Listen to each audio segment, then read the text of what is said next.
எல்லோருக்கும் வணக்கம். Bigg Boss season 8 Tamil. So அந்த வீடியோவில் இன்னைக்கு எவிக்ஷன் ப்ராசஸ் பற்றி என்ன நடக்க போகுது அப்படிங்கிறத பற்றி டிஸ்கஸ் பண்ண போகிறோம். அது மட்டும் இல்லாமல் நேற்று 24/7 லைவ் ஸ்ட்ரீமிங்கில் என்ன நடந்துச்சு அப்படிங்கிறத பற்றியும் பேச போகிறோம். ஸோ வீடியோக்குள்ளே போகிறதுக்கு முன்னாடி நம்ம சேனல் நீங்கள் புதுசாக இருந்தீங்கன்னா கண்டிப்பாக சப்ஸ்கிரைப் பண்ணிக்கோங்க, வீடியோ மறக்காமல் ஒரு லைக் பண்ணிக்கோங்க. இப்போ நம்ம வீடியோக்குள்ளே போகலாம். ஸோ பிக் பாஸில் வந்து பார்த்தீங்க அப்படின்னா ஏகப்பட்ட விஷயங்கள் புதுசாக நடக்குதா இந்த சீசனில் அப்படின்னு கேட்டிங்கன்னா இந்த சீசன் அந்தளவுக்கு வேல்யூபுளாக இல்லை ஆக்சுவலாக. ஓகேங்களா? ஏன்னா என்னை பொறுத்த வரைக்கும் எல்லா சீசன்லேயும் டிசம்பர் மாதம் அப்படிங்கிறது ஒரு பயங்கர ஒரு பீக் இருக்கும். இப்போ நீங்கள் பார்த்துருப்பீங்க, எல்லா சேனல்ஸும் நீங்கள் நோட் பண்ணாலே தெரியும், பிக் பாஸில் ஹாட் ஸ்டார்லேயே வியூஸ் இல்லை, வெளியே வந்து பார்த்தீங்கன்னா அந்தளவுக்கு யாரும் வந்து பார்க்குற மாதிரி தெரில. மக்களுடைய புரிதல் வந்து இந்த ஷோவில் இல்லை. நிறைய ஆடியன்ஸ் வந்து எனக்கு என்ன பேசும்பொழுது அதுதான் வந்து சொல்லுவாங்க, என்னங்க இதெல்லாம் ஒன்றுமே இல்லைங்க, ஷோ ஏதோ உங்கள் ரிவ்யூ அப்பப்போ பார்க்குறோம் அவ்வளோதான், மற்றபடி அந்த ஒரு கனெக்டே இல்லை அப்படின்ற மாதிரி சொல்லுவாங்க. அது என்னமோ உண்மை தான். ஏன்னா நம்மளும் வந்து கிட்டத்தட்ட 6-7 சீசனாக வந்து நான் ரிவ்யூ பண்ணுறேன் அப்படின்ற ஒரு பேட்டர்னில் இந்த சீசனில் எனக்கு ஒரு இம்பார்ட்டன்ஸ் ஒரு தெரியல, ஒரு ஹைப் தெரியல, ஒருத்தவங்க மேலே கனெக்ட் ஆகலை. அந்த மாதிரி ஏகப்பட்ட விஷயங்கள் வந்து பார்த்திங்கன்னா இருக்குது. கண்டிப்பாக ஒரு நாலேஜே இல்லாத கண்டஸ்டன்ஸ் கிட்ட வந்து நம்ம ஒரு ஃபீல் பண்ணுற மாதிரி இருக்குது. உதாரணத்துக்கு இன்றைக்கி கூட ஒரு சம்பவம் நடந்தது, ஒன்றுமே கிடையாது. நைட்டு லைவ் ஸ்ட்ரீமிங் நேற்று நைட்டு சப்பாத்தி போட்டுட்டு மூடி வைக்கிறாங்க, தோசையோ சப்பாத்தியோ. அதை வந்து பார்த்தீங்கன்னா திறந்து வச்சுட்டு போயிடுறாங்க சாப்பிட்டுட்டு. அதை ஒரு பிரச்சனையாக பண்ணி ஜாக்லின் வந்து பார்த்தீங்கன்னா கூப்பிட்டு வச்சு ஜெஃப்பை வந்து போடுறது, ஜெஃப்பும் வந்து திருப்பி வந்து அவங்கள அடிக்கிறது. இந்த மாதிரி மாற்றி மாற்றி எதுக்காக சண்டை போடுறாங்க, எந்த கண்டென்ட் சண்டை போடுறாங்க அப்படின்றது தெரியாமல் இப்போ எதுக்கு ஜெஃப்ரிக்கு இவங்க வந்து எடுத்தாங்க அப்படின்ற ஒரு பாயிண்ட் இருக்குது, எதனால் இவங்க கோவப்பட்டாங்க அப்படின்ற ஒரு பாயிண்ட்டு. அது என்ன அப்படின்னா, அவங்க கோவா கேங்லேருந்து இவன் வெளியே போயிட்டு இப்பயும் வந்து என்ன பண்ணுறான் அப்படின்னா ஸ்ட்ரெயிட்டாக போய் உள்ள எல்லாருக்கிட்டையும் போய் பழகிறான், பவித்ரா கூட வந்து கட்டிப்பிடிக்கிறான், அன்ஷிதா கூட கட்டிப்பிடிக்கிறான். இதெல்லாம் வந்து பார்க்குறாங்க கோவா கேங்லேருந்து. அவங்களுக்கு வெறுப்பு ஏற்படுது ஜாக்லினுக்கு. ஏன்னா ஜாக்லினுக்கு வந்து ரொம்ப டக்குன்னு மூஞ்சில் காட்டுற ஒரு கேரக்டர். ஸோ என்னதான் இவன் வந்து பண்ணது வந்து ஒரு தப்பு தான், தப்பு இல்லைன்னு சொல்ல, அதுக்காக அப்படி திறந்து போடுறது. அவன் ஒத்துக்கிட்ட பிறகும் வந்து பார்த்தீங்கன்னா ராணுவத்தை கேட்டு நீ பண்ணியா அது பண்ணியான்னு சொல்லி பயங்கர ஒரு ஸ்ட்ரெஸ்டாக இந்த ஃபைட்டை வந்து ஆரம்பிக்கிறாங்க. எனக்கு தெரிஞ்சு இந்த கோடு ஒன்று போட்டாங்க இல்லை, அந்த கோடு போடாமையே முதல்ல சீசன் பண்ணியிருந்தாங்கன்னா மேபி இன்ட்ரெஸ்டிங்காக நல்லா இருந்திருக்கும் அப்படிங்கிறது. ஏன்னா ஒரு 20 நாள் தான் இப்போ கொஞ்சமாச்சு இதை பார்க்குற மாதிரி இருக்குது லைவில், அப்புறம் வந்து பார்க்குற மாதிரி. ஸோ அந்த பட்சத்தில் போட்டு அடிக்கடி நடிக்கிறாங்க. ஜெஃப்ரியும் வந்து திருப்பி பதில் கொடுக்குறான், யாராவது அடுத்த தடவை ஒன்று சும்மா திறந்து போட்டு பாருங்கள், நான் வச்சு செய்வேன் அவங்கள அப்படின்றான். நீ கேள்றா அப்படின்றான். உடனே சௌந்தர்யா சமாதானப்படுத்தி பேசாமல் இருங்க, இப்போ எதுக்கு வந்து கத்திட்டு கிடைக்கிங்க, வருங்க பேசாமல் இருங்க அப்படின்ற மாதிரி அதை அப்படியே ஆஃப் பண்ணிட்டாங்க. ஓகேங்களா? ஸோ இந்த மாதிரிலாம் வந்து பயங்கரமான ஒரு ஃபைட்டை எடுத்துகிட்டு வந்து இதுதான் கண்டென்ட்டே. இந்த சீசன்ல எல்லாம் பார்த்தீங்கன்னா சம்மந்தி, இந்த பூரி திறந்து வைக்கிறது, தயிர், வெங்காயம், இந்த மாதிரி எல்லாருமே சாப்பாட்டு விஷயமாக தான் வருது தவிர அவங்க 2 பேருக்குள்ள பர்சனல் வெஞ்சன்ஸ் வச்சு வருதான்னு கேட்டிங்கன்னா அந்த மாதிரி எதுவும் நம்ம தான் கண்டுபிடிக்கணும் போல தெரியுது. ஏன்னா அந்த ஒரு ஆங்கிளில் தான் இந்த சீசன் வந்து ட்ராவல் ஆகுது அப்படிங்கிறது நம்ம எல்லாரும் பார்த்துட்டு தான் இருக்கோம். ஸோ இது ஒன்று நைட்டில் நடந்த முக்கியமான ஒரு நிகழ்வு. அடுத்து என்ன நடக்குதுன்னா, உள்ளே வந்து கோவா கேங்கில் இருக்க மெம்பர்ஸ்லாம் வெயிட் பண்ணிகிட்டு இருக்காங்க ஜெஃப்ரிக்காக. ஜெஃப்ரி சும்மா அங்கே வெளியே நடந்துட்டு இருக்கான். அன்ஷிதா கிட்ட அப்போ நடந்துட்டு இருக்கும்போது பேசுகிறான். அன்ஷிதா கிட்ட இந்த மாதிரி உனக்கு ஒன்று தெரியுமா, இவங்ககிட்ட ஒரு பயங்கர திட்டு இவங்க கேங்குக்கு, எனக்கும் வந்து இவங்க கேங் பிடிக்கவே இல்லை, அதனால தான் வெளியே வந்துட்டேன்னொடனே அன்ஷிதா சொல்கிறாங்க, டே டக்குன்னு வெளியே வந்துட்டேன் அப்படின்னா உனக்கு வந்து எல்லாரும் அப்படி தான் நினைப்பாங்க, தப்பாக தான் நினைப்பாங்க, நீ வந்து சொல்லிட்டாச்சு வந்திருக்கணும், இல்லை ஒரு வாரம் அவங்ககிட்ட வந்து கேட்டிருக்கணும் இந்த மாதிரி எனக்கு பிடிக்கலங்கிற மாதிரி எக்ஸ்பிளைன் பண்ணிவிட்டு அதுக்கடுத்து நீ வந்திருந்தா கூட பரவாயில்ல, ஆனால் நீ அப்படி வரவே இல்லையே, ஏன் அப்படி பண்ண அப்படின்ற மாதிரி கேட்குறாங்க. இல்லை எனக்கு ரொம்ப வீக்கெண்டில் அடித்து தூக்குனாரு விஜய் சேதுபதி, அதை வந்து பார்த்துட்டு எங்களால் சும்மா இருக்க முடியல, அதனால் நான் பார்த்துட்டு நான் பாட்டு வந்துட்டேன் அப்படின்ற மாதிரி அவர் சொல்கிறார். சரி ஓகே, அதெல்லாம் எனக்கு புரியுது, பட் இருந்தாலும் நீ எவிடெண்ட்டாக கட் பண்ணிட்டல, ஸோ புரிய வச்சுக்கலாம் அப்படின்னா அவங்களுக்குலாம் அது புரியாது அப்படின்றான். சரியா?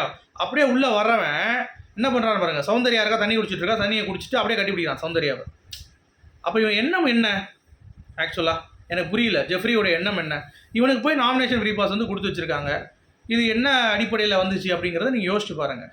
ஏன்னா கோவா கேங்கு இவனை விட்டு போகிறதுக்கான காரணம், இந்த கோவா கேங் உடையிறதுக்கான காரணமே இந்த ஜெஃப்ரி வந்து பார்த்தீங்கன்னா உள்ளே இருக்கிற மாதிரி இருந்துட்டு அவனுக்கு பிடிக்காத மாதிரி வெளியே காட்டிக்கிட்டு அதையும் வீக்கெண்டில் வந்து பார்த்தீங்கன்னா போட்டு கொடுத்தோடனே அந்த டீம் அப்படியே மொத்தமாக வந்து இது பண்ணிவிட்டு மொத்தமாக கிளம்பிட்டான். இப்போ just he is using for the game, அவ்வளோதான். ஏன் கட்டி பிடிச்சிட்டு அவன் பாட்டு போய் படுத்துட்டாங்க, எந்த ஒரு ஃபீலிங்ஸும் இல்லை, அவன் பாட்டு தூங்கிட்டான், பெட்ஷீட்டை போட்டு படுத்துட்டான் அவன் பாட்டு. என்னடா இது இப்படிலாம் இருக்காங்களா ஆளுங்க அப்படின்ற மாதிரி தான் நமக்கு யோசிக்க தோணுது. ஏன்னா ஜெஃப்ரி பொறுத்த வரைக்கும் நம்ம எதிர்பார்த்தது வந்து எனக்கு தெரிஞ்சு நல்ல பையன், நல்லா பேசுகிறான், கருத்தாக பேசுகிறான்னு நினச்சோம். ஆனால் அப்படியே அந்த இதை கான்ட்ராஸ்ட்டாக மாற்றி விட்டு என் பெண்கள்கிட்டே வந்து க்ளோஸ் ஆகி அவங்க கூட ஃப்ரெண்ட்ஷிப் பண்ணி அப்படியே ட்ராவல் பண்ணுறான். இப்போ பாருங்கள், ஃபைனல் 83 நாள் வரைக்கும் போயிட்டான். இன்னும் ஒரு வாரம் 90 நாள் முடிஞ்சு. அடுத்த 2 வாரத்தில் ஃபைனல், அவ்வளோதான், கப்பு கொடுத்துருவாங்க. ஸோ 90 டேஸ் தாண்டிட்டேன்னா முடிஞ்சுங்க, அவ்வளோதான். வேறு என்ன வேணும் பிக் பாஸில்? நீங்கள் 90 நாள் இருந்துட்டீங்கனாலே ஒரு பெரிய சாதனை தானே. அதை பிளான் பண்ணி அவன் அழகாக வந்து பார்த்தீங்கன்னா காய் நகர்த்தி கொண்டு போயிட்டு இருக்கான். இவங்களுக்கு யாருக்குமே அது புரியல. ஸோ அதனால தான் இந்த ஃபைட்டை வந்து பார்த்தீங்கன்னா ஜாக்லின் எடுத்து இம்ப்ளிமெண்டேஷன் பண்ணியிருக்காங்க. பட் இது வந்து ஒர்க் அவுட் ஆகுதா அப்படிங்கிறத பார்ப்போம். இதுதான் லைவில் சுவாரஸ்யமாக நடந்த விஷயங்கள். அடுத்து சௌந்தர்யாவும் அருணும் பேசுகிறாங்க. அதாவது யாரை பற்றி அப்படின்னு பார்த்தீங்கன்னா, நம்ம சீசன் நீங்கள் பார்த்துருக்கீங்களான்னு கேட்குறாங்க. நான் பார்த்தேன், போன சீசன்லாம் சொல்கிறாங்க சௌந்தர்யா. எனக்கு ரொம்ப இன்ட்ரெஸ்டிங்காக இருந்தது. பட் இந்த சீசன் எப்படி இருக்குன்னு தெரியல அப்படின்ற மாதிரி சௌந்தர்யா சொல்கிறாங்க. நான் எதுவுமே பார்க்கல, நான் போன சீசன் கூட பார்க்கல அப்படின்றார் அருண். எப்பா உருட்டு, வேற மாதிரி உருட்டுறாப்பா அப்படின்ற மாதிரி தான் இருக்குது. சரிங்களா? அடுத்து ஜாக்லினுக்கு ஆதரவாக முத்துவும் நம்ம மஞ்சரியும் பேசுனது நல்லா இருந்தது. ஆக்சுவலாக இந்த மேட்ரு சொன்னாங்கல்ல, தட்டை மூடாமல் இருந்ததுக்கு. அது என்ன குறை சொன்னாலே முத்து சொல்கிறாரு, குறை சொன்னாலே இந்த பையன் என்ன கேட்கவே மாட்டான், ஜெஃப்ரி பையன் அப்படி என்ன அப்படின்றான். அதே மாதிரி நான் திருப்பி ஏதாவது நீங்கள் பண்ணீங்கன்னா யாராவது மூடாமல் இருந்து நான் வந்து திட்டுவேன் அப்படின்றான். அது என்ன வகையான ஆட்டிடியூட் அப்படின்ற மாதிரி மஞ்சரி கேள்வி கேட்குறாங்க. இவங்க 2 பேரும் வந்து ஜாக்லின் சப்போர்ட்டிவாக வந்து பேசினது ரொம்ப அருமையாக இருந்தது. ஏன்னா ஜெஃப்ரிக்கு வந்து ஒரு குறையை சொன்னால் அவனுக்கு பிடிக்கவே மாட்டேது அப்படின்றது பார்க்க முடியுது. ஸோ இதுதான் நைட்லேயே. அப்புறம் மிட் நைட் பிரியாணி செய்கிறதுக்கான வேலைகள்லாம் வந்து ரெடி பண்ணிட்டு இருக்காங்க. ஆனால் அது செய்யலாம் தெரியல, ஒரு பிளான் ஓடிட்டு இருக்கு. அந்த மிட் நைட் பிரியாணி கும்பல்.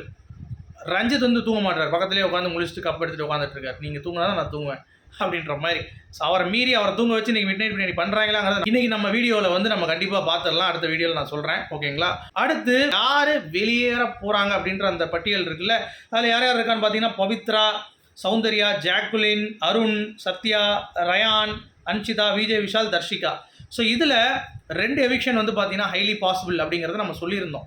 நான் ஏன் அப்படின்ற அந்த பேட்டர்னுக்குள்ளே நான் ஏற்கனவே ஒரு வீடியோவில் எக்ஸ்பிளைன் பண்ணியிருந்தேன். பட் இருந்தாலும் ஷார்ட்டாக சொல்கிறேன், உங்களுக்கு புரியும். ஸோ சீசன் 7லேயும் வந்து பார்த்தீங்கன்னா இந்த டைமில் 2 எவிக்ஷன், அடுத்த வாரம் 2 அப்படி தான் நடந்துச்சு, ஓகேவா? அப்போது ஃப்ரீ ஸ்டார்ஸ்க்கு அப்போ 11 பேர் இருந்தாங்க. இந்த வட்டம் இங்கே 2 நீங்கள் தூக்குனா தான் 11 பேர் இருப்பாங்க. இப்போ 15 பேர் இருக்காங்க. இப்போ நீங்கள் 1 தூக்கிட்டு அடுத்த வாரம் 2 தூக்குனாலும் 3 பேர் 12 பேர் இருப்பாங்க. ஸோ ஃப்ரீ ஸ்டார்ஸ் கூட்டம் அதிகமாயிரும். அதனால் என்ன பிளான் பண்ணுவாங்க அப்படின்னா 11 பேர் உள்ளே இருக்கிறது தான் பிளான். போன சீசன் எப்படி ஃபார்மேட் பண்ணாங்களோ அதே மாதிரி தான் இந்த சீசன்லேயும் வந்து எலிமினேஷன் இருக்க போகுதுங்கிறது தெரிஞ்சு போச்சு. ஸோ இந்த வாரம் 2 நபர்கள் அப்படிங்கிறது உங்கள் எல்லாத்துக்குமே தெரியும்.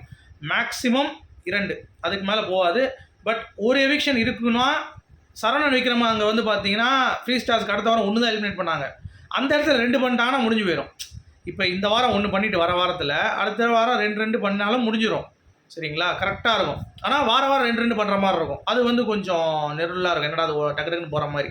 அதுக்காக இப்போ இருந்தே 2, அடுத்த வாரம் வந்து பார்த்தீங்கன்னா ஒரு 2 போட்டுட்டு அடுத்து 1 போட்டுடணும். இந்த ஃப்ரீ ஸ்டார்ஸ்க்கு வீக்கில் 1 போட்டிங்கன்னா 10 பேர். அடுத்த 2 வாரத்தில் 2 போயிட்டு 4000 6 பேர் இருப்பாங்க. ஒருத்தர் வந்து பார்த்தீங்கன்னா கேஷ் பாக்ஸ் எடுத்துகிட்டு போயிடுவார் 7ல். டாப் 6ல் ஒருத்தர் வந்து உள்ளே போவார். அப்போ விஜயவர்மா மிட் நைட்டில் தூக்கிடுவாங்க. ஸோ அதுக்கடுத்து அப்படியே 5 பேரில் வந்து உள்ளே போய் டாப் 5ல் உள்ளே உட்காருவாங்க. ஸோ இந்த பேட்டர்னில் தான் சீசன் 7ல் வந்து பிளான் பண்ணாங்க. அந்த பேட்டர்னில் இப்பயும் வரப்போகுது அப்படின்றதுனால இப்போ எவிக்ஷனில் வந்து ஃபஸ்ட்டு இடத்துல அன்அஃபிஷியலாக பவித்ரா. ஆனால் எனக்கு வந்து ஜாக்லின் தான் நியூஸ் வருது. 2வது இடத்துல சௌந்தர்யா, இங்கேயும் 2வது சௌந்தர்யா தான் இருக்காங்க. 3வது ஜாக்லின், 3வது வந்து பவித்ரா, அஃபிஷியலில் சொல்கிறேன். 4வது அருண். இதுதான் வந்து ஸ்டேட்டஸ். இப்போ சத்யாவுக்கு நிறையா ஓட்ஸ் இருக்குங்கிறத பார்க்க முடியுது. சத்யாவை கை வைக்கிறது எனக்கு தெரிஞ்சு கஷ்டம்தான். தர்ஷிகா 1ங்கிறது கன்ஃபார்ம்டுங்க. சரியா? 2னா அது வந்து கண்டிப்பாக விஷால் தான் ரொம்ப கீழே இருக்கான். அவங்களுக்கு அடுத்து ஏன்னா எதுவுமே இம்பாக்டே கொடுக்காம மேபி ஜோடியாக 2 பேர் செல்வதற்கான வாய்ப்புகள் ரொம்ப ரொம்ப அதிகமாக இருக்குது அப்படிங்கிறது. ஏன்னா சத்யா வந்து அடுத்த வாரம் போகிறது கூட வாய்ப்பு இருக்குது. சத்யா, ராயன்லாம் இருக்காங்க. ஸோ அதனால் அவங்கெல்லாம் அடுத்து வந்தாங்கன்னா மேபி வெளியே போகிறதுக்கான வாய்ப்பு இருக்குது. ஸோ இப்போது இதுதான் வந்து ஃபேக்ட். ஸோ நீங்கள் என்ன நினைக்கிறீங்கன்னு சொல்லுங்கள். மீண்டும் சந்திப்போம். Good bye.